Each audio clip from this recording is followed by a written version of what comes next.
jaala jechuun maqaa lafeen itti cabe dhiigni itti lola'ee lubbuun qaqqaalii meeqa itti kitimamee argame maqaa sana kanatti argattu ergi dirree qabsoora seentee loltuu waraana bilisummaa Oromoo taateeti galaniiti maqaa waraana bilisummaa Oromootiin immoo miidiyaa irraa ololuu jechuudha. Mee namni qabsoo nu gaggeessaa jiru kun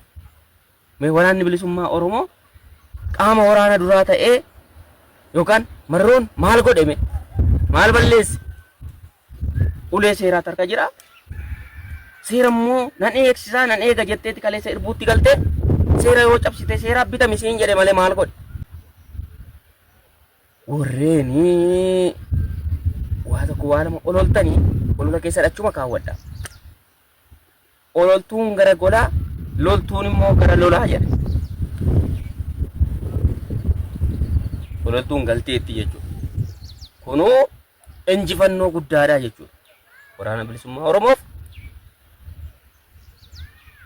warreen kaabideef kaadiree allee injifamtee moonaa qabsoo waraana bilisummaa Oromoo keessatti dhuftee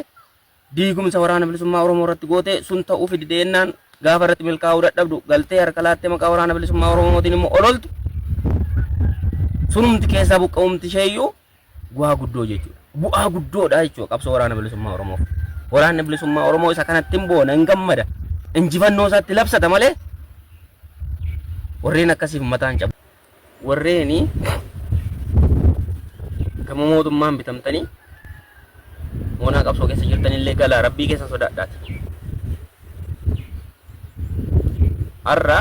waraana bilisummaa Oromoof injifannoo guddaa jechuudha nyaamni akkasii moonaa qabsoo keessaa bahuun ishee injifannoo guddaa jechuudha dhugaa jirtu isinitti himaa Oromoo nama hin faarsiin